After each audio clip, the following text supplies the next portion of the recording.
Welcome back to the latest lecture session. A quick recap holistically, I guess. Let's take a step back and understand the bigger picture.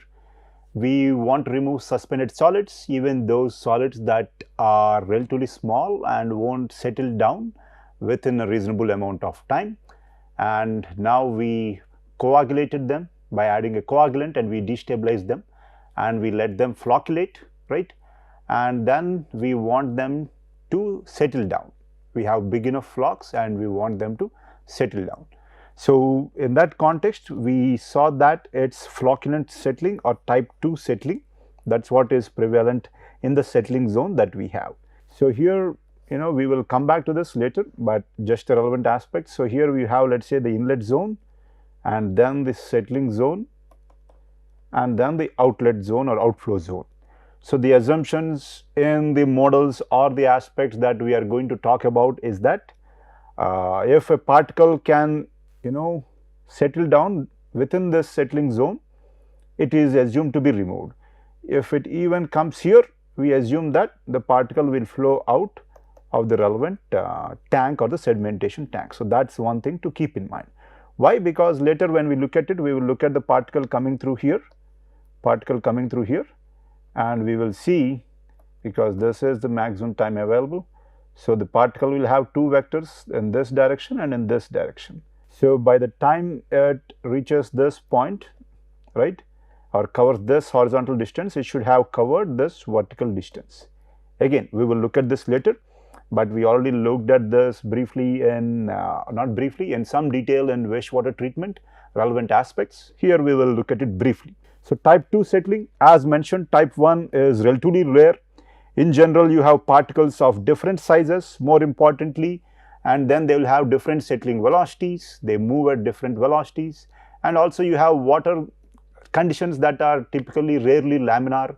So you are going to have relevant eddies out there or different gradients in velocity. So the particles will form flocks after colliding, and thus they will agglomerate. So that's why we say that we have, or we will see this or experience this flocculent settling. It's not flocculation settling, it's flocculent settling, let's say, right? So what does this mean? So here we see a pretty good picture here. So here we have effect of particle agglomeration. So we have two particles, right, a relatively bigger particle coming out here. So if I look at this bigger particle probably would have been removed within this settling zone, right? This is the settling zone, right? This is my settling zone, let's say. And this particle B, which entered at a lower depth, would have gone through or out of my particular settling zone, and it would have been carried out, meaning it would not have been removed. Particle A would have been removed, particle B would not have been removed. But what happens? Different settling velocities and also even different fluid velocities there, and thus you have A and B agglomerating, colliding and agglomerating, now a bigger particle. So both settle down, and that too at a much faster or earlier time, I guess, within an earlier time. So this is the effect of particle agglomeration on settling, and this is what we typically see, especially when water is coming in to sedimentation tanks and such, right? That's one thing to keep in mind. Let's move on. So in the context of wastewater, we did talk about different flocks, but here the kind of flocks are going to be formed. Here in water, we are typically talking about inorganic particles or such, but again you can have some organic content too, depending on the type of source of water. So here we looked at wastewater treatment, I think pin flocks, magnified, and ones with the flocks with the filamentous microbes and such. Again, different types of flocks, but again this is slightly out of context, but I wanted to have one picture about flocks, let's say. So benefits of type 2 settling, this is what we just looked at in that other picture. The combination sees to it that the particle settles down earlier, or those particles which would not have settled out would settle out, right? So how do I look at it, or how do I use this to be able to model my sedimentation basin or such? So there are different models. Here we are looking at one settling column model. So in general, it's difficult to really predict what's going to happen because flow conditions are going to be different. the actual kind of wastewater that you are going to experience in your, not wastewater, actual kind of water that you are going to experience in your particular process might be different than what is available to you. That will typically be the case with wastewater, but with water, with surface water as the source, typically you can get the water sample. So again, the issue is, with respect to applying this model, there are aspects about correlating or using the results from one sample and applying it to another sample. Again, but let's look at the most widely used one. So as mentioned, no good theory, but the second best is the settling column theory, and we want to choose a column which has a diameter long enough to avoid wall effects. Yes, that's one thing to keep in mind, and we are assuming that settling time starts at time equal to 0. So this is obviously a batch system, right? We will look at the figure. I think we have it here. Okay, so this is what we have, right? Okay, so when I say time equal to 0, how do I interpolate that, or in what information is that giving to me in a continuous flow system? In a continuous flow system, this time in a batch reactor will be similar to this theta, hydraulic retention time, right? So samples taken at different depths and times, that's what we see here, different depths, and also at different this same depth at time 0, time 5 minutes, 10 minutes and such. We will look at that. Usually 15 centimeter diameter, that's fine. Height is equal to the depth of the proposed tank or greater, it is that we typically try to do. Sampling ports every 50 centimeters or so, and we looked at these kinds of plots in detail in wastewater relevant aspects. I request you to go back there and look at it, but we will only briefly look at it. Okay, percentage removal is plotted versus depth, right? Percentage removal is plotted versus depth, but before that we have to interpolate and such, and I think we did spend quite some time in that particular context there, right? So apparatus for settling, I guess this is what we have, and this is the sludge, and in the next slides we will look at some pieces of information or some figures. In that context, when we are looking at concentration, we assume that this sludge that has settled down is no more part of the mass of the solids that's in the column. For example, if this is the one initially, I know the concentration, how? The mass of these solids, right? Mass by volume of this particular system. Let us say after some time in the column, now it is at this height, the water is here, but this is relatively more clear here, and here I have particles, and here most of it has settled down, let us say, right. So when I am trying to calculate it meaning the concentration of the solids in this particular system, I am assuming that whatever has settled down is removed from the system, and I will only consider the mass of the particles that's out here, let's say. That's something to keep in mind. So again, as I mentioned, the clock time in your particular settling column is going to be similar to your hydraulic retention time, and the depth is similar. The depth is the same as the depth in your sedimentation basin, and the depth per time, let's say, that will give me an idea about the surface overflow rate. So the depth per time will give me an idea about the surface overflow rate. Again, surface overflow rate and such, we discussed this earlier. Let me see, I think I plan to discuss this after a few slides. Let's see. Again, in general, surface overflow rate will give me an idea about that critical velocity, if I may say so, beyond which, depending upon the type of tank, if it's upflow or horizontal, either no particles will be removed or only a fraction of the particles will be removed and such. We will come back to this. In general, the effluent concentration, we are now looking at our settling column analysis. Let's see. Effluent concentration will be equal to, right, the mass in the column by the volume of the column. That's what we understand, let's say, right. So after some time, let's say, earlier it was different particles of different sizes. So let's say initially this is it. After some time, let's say, so maybe here I have the smaller particles, and here I have the bigger particles, a mixture, and here I have my sludge. So what is my effluent concentration going to be? So it's going to be equal to this mass in this column, right, not in this zone, mass in this column by the volume of the column. That's going to be my effluent concentration. How do I get that? I will have to get that by integrating C dV by dt or dV by V, this is not T if I am not wrong, or C dH by H, I guess, right. So, that is something to keep in mind. Yes, let us move on, because keep this in mind, we will use this later, right. So, as I just mentioned, it is integral C dV differential volume by V. Yes, you have different concentrations at different volumes, that is what we are looking at, let us say, right. So, mass in column will be the concentration into that particular volume, let us see, and by the total volume of the column will give you mass by volume. Because cross sectional area here relatively uniform throughout the column, it will turn out to be integral C dH by H. H is the total height here. So, in the last what do we set, when I say set, I am talking about the set related to the sedimentation. We discussed how it came through, I think using the information given by Professor Markham Benjamin. We looked at discrete settling and then used that to understand how to interpret and maybe use the data for the type 2 column settling.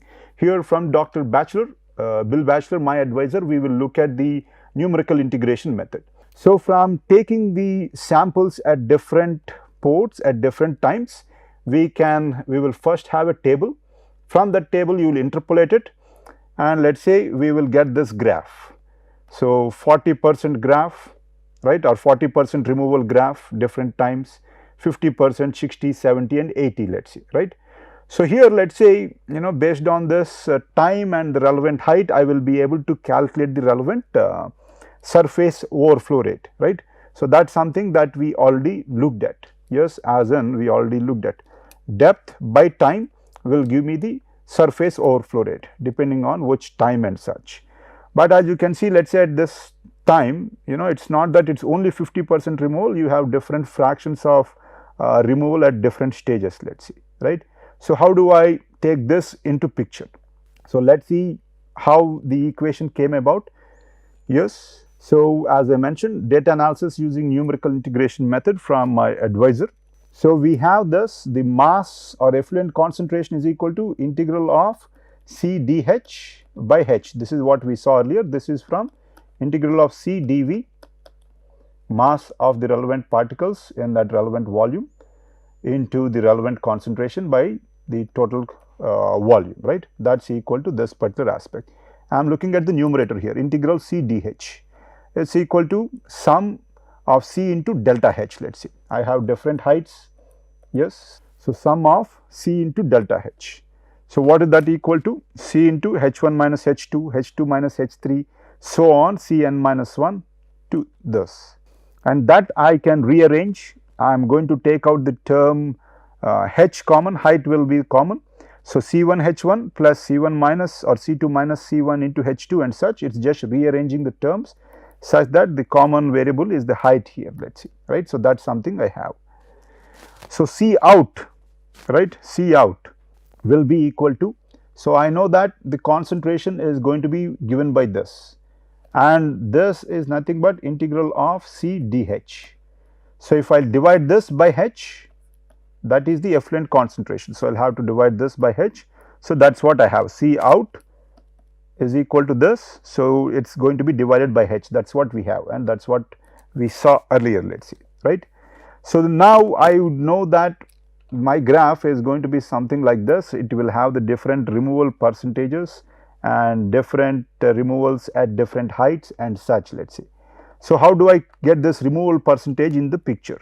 So, here I am going to say that fraction removed is equal to C naught, this is not out, C naught or C initially present minus C I by C naught, right, or initially present. So, from this I can rearrange and get C I in terms of the fraction removed and the initial concentration. So, this I will go back here and plug it into this particular equation, let us see, right. So, for each case I can plug this in, C I is equal to 1 minus R I into C initial, let us say, this is C initial, keep that in mind. So, C out 2, I can put that in here, let us plug that in. So, 1 minus R out into C naught, this is not out, this is initial, is equal to the same case I am going to plug it in, and then we can cancel out C naught, yes, and then rearranging for R out, right, R out I see that R out is equal to this particular set of terms. Again, C naught cancel out and we are just rearranging. That is why it is 1 minus of this set of terms, right. Bring this R out to the right hand side and this term to the left hand side. So, that is what I guess you see out here, let us see, right. And Hn is 0, H1 is H, right. And so, thus we get this equation, let us see, Hn is 0 and H1 is H. So, this equation simplifies to be this, and so this is what you will use. Let us say the R out will be this R1.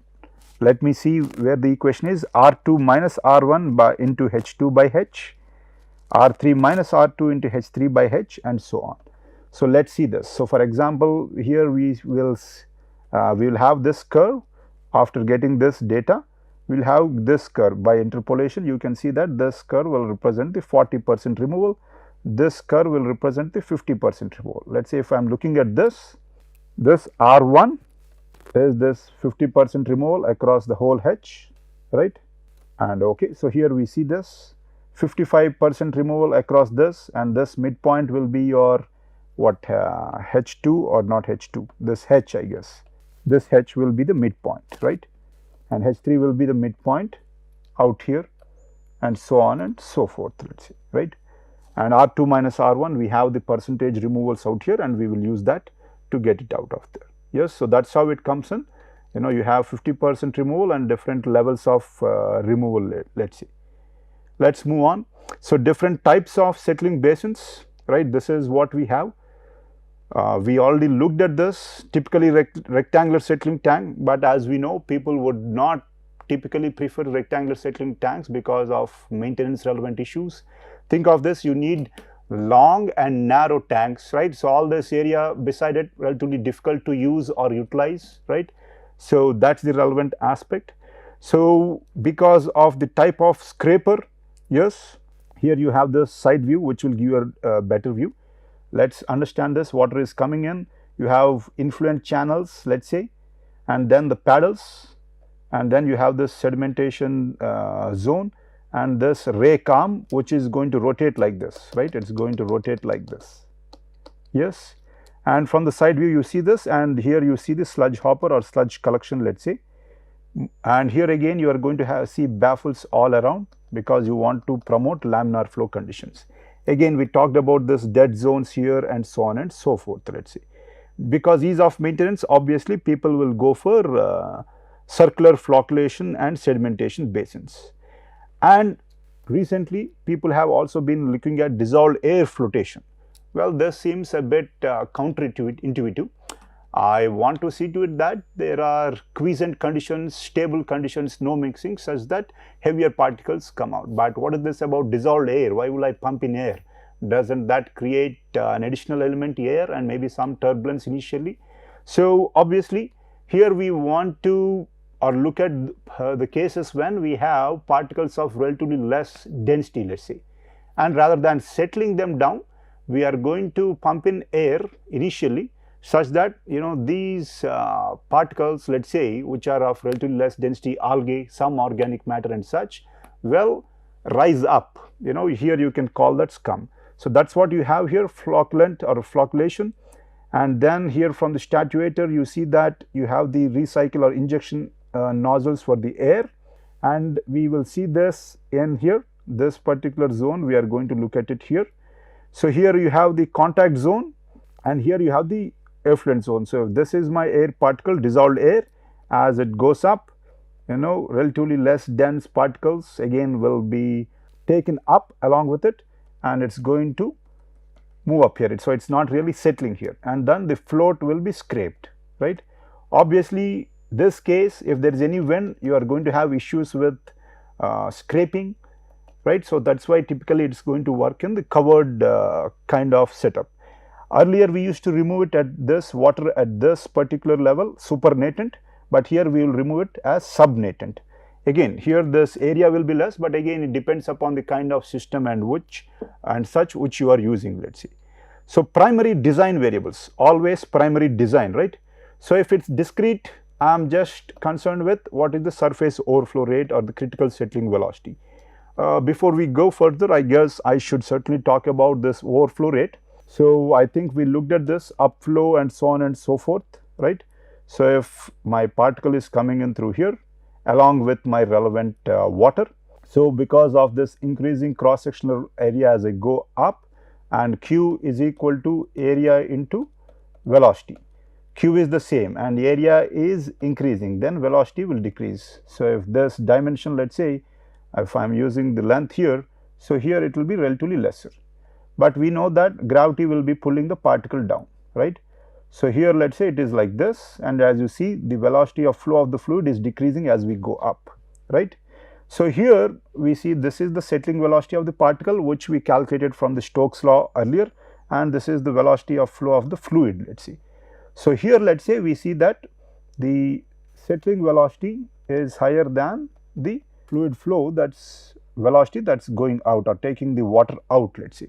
Then obviously the particle will settle down. So if Vs is greater than Vf, obviously the relevant particles will be removed, 100% removal. If Vs is less than Vf, obviously 0% will be removed. But what is this Vf? I am concerned with not the Vf here, but at this particular location. So that's the V naught or the surface overflow rate, let's see, right? So surface overflow rate. From here you can obviously calculate the surface overflow rate. This is fine with our upflow. But what about our horizontal flow? So in this case, if this is the settling zone, this is the inlet zone, this is the outlet zone, we are only concerned with this particular case, and my particle is coming through here. My assumption is that if the particle settles by the time it reaches here, I am fine. So the particle will be under two vectors, one the horizontal one and the downward or vertical one, right? So this is due to the settling, this is due to the velocity of that fluid, let's see. So let's see how to go about that, or what is the critical one that's required. So it has to be such that, what is the height? This is the height. It has to cover this, right, in this particular time, right, a particular time. But what is the time, or this theta? I should have mentioned theta there. Theta I know is equal to V by Q, right. So here let's say I will use theta. Why is it? This particle is spending a total of theta minutes in this particular system. Within that particular time, it has to cover a distance of h in the vertical direction. Only then will it be removed or just be removed, right. So h is equal to h by theta is V by Q. V is equal to length into breadth into height by Q. So the Q will go up, let's see, right. So this is going to be equal to, after I cancel it out, Q by length into breadth, right, Q by the surface area, right. So again this is similar to this surface overflow rate. So if the Vs is greater than surface overflow rate, then it will be removed. If Vs is less, again depends here, unlike 100% and 0%, there is going to be a different aspect, as in it depends upon which height it is coming at, right. So a fraction will be removed, it's no such thing as 100% removal or such. Why are we assuming fraction or this? We are assuming that whatever particle is coming in, it's not concentrated, but it is uniformly distributed throughout the height. So that is why it's going to be fraction removal, I guess, right, Vs by V naught into 100%. So that's the percentage removal that's going to take place. Unlike this upflow where we get 100 or 0%, it's Vs by V naught into 100%, let's say, right. That's the relevant percentage removal for a particular particle, let's see. So in general, what are the different cases? So for type 1 we are only concerned with V naught. For type 2 settling we are concerned with V naught and also how much time it's also spending, let's say theta or h. So it has to be combination of at least two of these three variables, let's say, right. So what is the critical settling velocity or such that we typically look at? It's 20 to 50 meters per day. So one is V naught, and let's look at it for different pollutant removal. If we are looking at only turbidity, this is the relevant value, and if we are looking at color and taste removal and high algal content, right. So we see that we are decreasing the V naught, let's see, right. So that's something to keep in mind depending on the relevant density and such, right. So let's move on. Again, algal content you can look at removal by dissolved air flotation. again as you can see the density is decreasing in this way, and thus it is also affecting the V naught here. Let us move on. So, primary design variable, as we mentioned, it is also depend upon the time. So, typical time in sedimentation basin will be 4 to 6 hours, and depth, right, okay, depth or theta, or we are going to talk about h, I guess, right. So, that is what we have out here. Why is it? Because it has to be able to travel this particular depth in that particular time, typically 3 to 4 meters, let us see. Let us move on. So, other design considerations, typically circular is better because it is easier and skim floatable. Main aspect is less maintenance, right, and less construction cost. That is why it is universally much more used compared to the rectangular one, even though here in the rectangular one, according to the sedimentation theory, we make better use of the area, let us see. So, that is the thing that we look at. From the figure we saw that it is relatively more difficult to remove the sludge. And inlet outlet, as we saw from some of the figures, I want to have uniform distribution. I do not want short circuiting. If I have short circuiting, that particular flow path will have particles that are spending lesser time. Obviously, if they spend lesser time, these particles will not be removed as efficiently as the particles in the other flow paths, let us say. So, that is something to keep in mind. How will I do that? I will have baffles or multiple inlets, let us say, right. Outlet hydraulic aided by having weirs along the length of the rectangular basins. Even along the circular removal basins, you might have seen weirs all along, let us say, right. So, that is something to keep in mind. What other design parameters? This is from CPHEEO manual. They give more generic information, but let us see, we looked at the basics, but because we are in India and need to be aware of what is happening here, we will also look at this aspect. Detention period again 3 to 4 hours, yes. For plain sedimentation more time, for coagulated sedimentation this, but again we are not going to use only these thumb rules, we actually have to calculate, and then you can look at the relevant thumb rules. Velocity of flow not greater than this, here the units are different. I think there we saw 20 meters per day or some such value from the American Water Works Association relevant data. Tank dimensions again we will design, we will not take the thumb rules. So, breadth fine, circular diameter not greater than 60 meters, generally 20 to 40. These are good, what do we say, practical aspects to keep in mind, let us see. Depth again as we mentioned 3 to 4 there, and here 2.5 to 5 meters. You do not want to have a very low depth, even though the design says that your sedimentation will occur within a relatively less depth. You do not want to have very low depth, especially in rectangular tanks. Why is that? So, let us say the flow comes in relatively higher, let us say, then what is going to happen? You can have scouring, that is not what you want. Also, if you have greater depth, what can happen is that the particles will experience more flocculent settling. So, that is one aspect to keep in mind, flocculent settling. So, that is what you want to do. So, surface overflow rate, again based on the above aspects you can get that. So, 12,000 to 18,000 liters per day per meter square, and for flocculated one obviously 24,000, you can have higher values, 24,000 to 30,000 liters per day per meter square, let us say, right. Flocculated, so they settle or efficiency is relatively better. And obviously slope rectangular is towards percentage towards the inlet, and circular I guess 8% slope here. We are talking about this slope here. So, with that I will end this session. Why? Because in the next one I will move on to the relevant aspect.